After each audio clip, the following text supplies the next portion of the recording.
Welcome back, mga katab. Ito na naman po ang inyong lingkod, si Mr. Destiny. At magbibigay tayo ng pinakamainit na update po ngayon sa social media. Alam niyo po ba na talagang ang mga eksena nga po ni Alden Richards at ni Catherine ang pinag-uusapan ngayon? Grabe daw po yung kissing scene nila Richard Fulkerson at Maine Fulkerson. Sabi ko nga po sa inyo, may mga bagay-bagay po na kumbaga mahirap nga po talagang ipaliwanag, mahirap nga po talagang magkomento. Di po ba? Lalo na nga po kapag ang pinag-uusapan natin ang real life couple. Di po ba? Ang dami kasing mga senaryo na lumalabas po, mga kaalgab. Maraming mga komento na sinasabi nila nga po nila na kumbaga yung kissing scene nila Alden ay talagang wild. Grabe, no? Tinalo pa po yung mga kumbaga kissing scene nila Sanya Lopez at ni Alden. Siyempre, yun po yung talagang pag-uusapan. Kaya nga po yung may mga hidden desire kay Alden Richards, ramdam mo yung pagkadismaya. Di po ba? Although, kumbaga todo daw po yung mga may init na eksena ng dalawa. Normal lang yan kasi yung 5 breakups na romance, meron din pong kissing scene sina o may bed scene din po sina Julia Montes at Alden Richards. Normal lang po sa mga pelikula yan dahil sabi nga ni Alden matured role na nga po yung mga gusto niyang gampanan. At isa po yan sa wala sa Hello Love, Goodbye. Di po ba? Siyempre, pag part 2, mas kaabang-abang na. Mas, kumbaga, kailangan medyo super hot. Di po ba? Yung mga eksena na gagawin po nila. Kaya ang sabi ko sa inyo, normal lang po yan kung ano kung yung mainit. Kasi dalawa lang naman po yung mainit eh. Yung 85 million nga po mga kaaldab na nakuha in the first o sa unang araw nga po ng Hello Love Goodbye o Hello Love Again. Kaya relax lang po. Normal lang po yan kasi sabi ko nga po sa inyo si Mengay sigurado bumili ng ticket na yan para suportahan po sina Alden Richards at si Catherine para rin po sa movie. Sabi ko nga po sa inyo, lahat naman po nagtutulungan. Lahat naman po ng mga artista, producer, talagang nag-ambag-ambag para po mabuhay muli ang pelikulang Pilipino. Sa mga hindi po nakakaalam, sa mga hindi nakakaintindi at nakakaunawa, may mga bagay-bagay po na dito nyo lang po maririnig, dito nyo lang po mapapanood sa channel ni Mr. Destiny na hindi po sinasabi ng ilan. Kaya nga po nila susuportahan ang pelikulang Pilipino dahil bagsak nga po ito. Sinasabi ko lang po ito para lang clear o para lang po malinaw na bagsak po talaga ang mga producer ng mga panahon po nila nung showing yung pelikula nila Henyo Master Joey De Leon.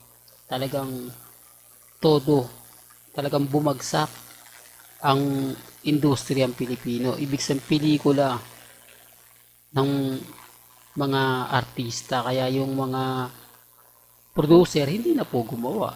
Ultimo kay Vice Ganda at kay Ivana Alawi. Akala nyo yung Passion of Crime na kalabas may partner in crime kumita, hindi po. Malaki rin po ang pagkakalugi ng producer na yun. Kaya nga po hindi nasundan At si Coco Martin, di po ba hindi siya gumawa ng pelikula? Alam niya kasi na bagsak talaga. Alam niya na hindi kikita yung mga movie. Gagastos lang sila ng malaki pero hindi maibabalik yung puhunan na kumbaga inabono nila para sa pelikula. Yung ng pelikula nila Tony Gonzaga at ni boss ni Henyo Master Joey De Leon, di po ba napakaraming award na nakuha? Pero yung pera hindi na ibalik. Lugi pa yung producer. Kaya nga po hindi na nasundan eh. Kaya sabi ko nga po sa inyo, ito na po yung isa sa pagkakataon para buhayin po yung kumbaga pelikulang Pilipino. Kaya nga po sabi ko sa inyo, antayin nyo si Alden Richards. Magge-guest nga po raw ito sa Eat Bulaga. Siyempre, ayan din naman po yung aabangan natin. Na kung ano nga po ba, kasi marami nagsasabi na magge-guest man yan, Mr. Destiny, sigurado wala si Maine. Sigurado absent si Maine o baka naandun man, hindi siya pagsasalitain, kumbaga hayaan niya lang na kumbaga sina Alden at si Catherine ang maging magsalita. Sinasabi ko lang po ito para lang clear. Di po ba? Sinasabi ko lang po ito para lang po sa mga taong may init pagdating po sa social media. Kaya nga po yung mga ibang Alden fanatics, yung mga blue hearts na may hidden desire kay Alden, ang dami pong sinasabi ngayon. Hindi ko alam kung bakit, dahil nga ba sa eksena na siyempre maraming makaka-react na alam nyo na mga kaaldab, ibig kong sabihin o pinupunto natin dito yung mga nababasa ninyo, napapanood ninyo, napapakinggan po ninyo. Ito naman po yung kagandahan nyo sa channel ni Mr. Destiny. Lahat dito pinapaliwanag natin. Bawat eksenang lumalabas, bawat kaganapan kila Alden at kay Catherine. Pansinin nyo naman po mga kaaldab, hindi naman po sila magkasabay sa sasakyan. May kita nyo yung van na si solo lang po talaga ni Catherine. Di po ba?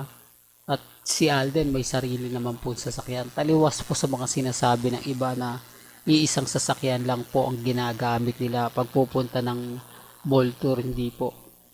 Kaya ang sabi ko sa inyo, bago po kayo maniwala, bago po kayo magkomento, tignan nyo po muna.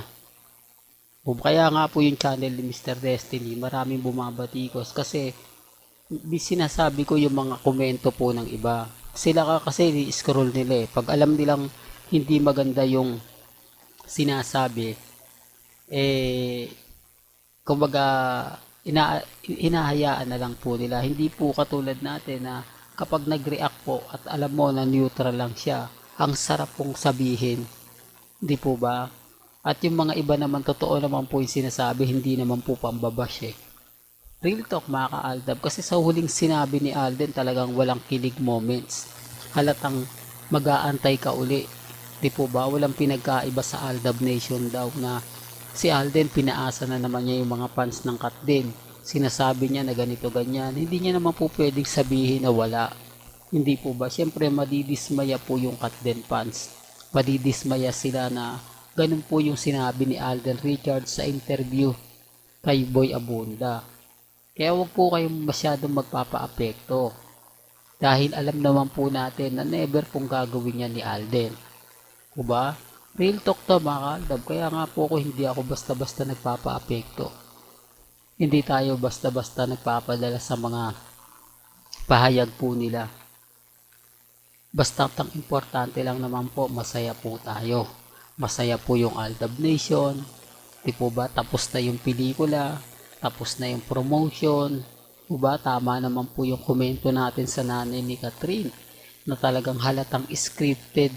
Pansin nyo yung mga nagkomento po sa akin. Ramdam mo na may punto lahat yung pinapaliwanag ko. Kaya wag po kayong kumbaga magtaka kung ano-ano pa po yung ipapakalat nila. Kasi syempre kasi simula pa lang eh. Kailangan mag-hype, kailangan mag-trending, kailangan mag-viral, kailangan pag-usapan. Ito yung pinupunto natin. Na pag hindi po kasi nila ginawa, eh baka wala na nga pong manood. Diba? Baka hanggang day 1 lang. Oh, may kanya-kanya tayong pananaw at opinion mga kaaldab ba? Hanggang dito na lang po ang ating latest updates. Kaya kung gusto niyo pa po ng pinaka-latest at sariwang update, abay tumutok lang po kayo dito po sa channel ni Mr. Destiny para updated po kayo sa mga latest at sa mga bagong video po na ilalabas po natin maya-maya lang. Kaya kung bago ka lang sa channel na to at isa kang true-blooded Aldab Nation na nagmamahal kina Mengay at Isoy, tama po ang channel na pinuntahan mo. Kaya consider na po kitang bagong subscriber. At huwag mong kalimutang i-share ang mga video po natin sa mga mami, sa mga titas, at sa mga senior. Hanggang sa muli, salamat po sa panonood at pakikinig.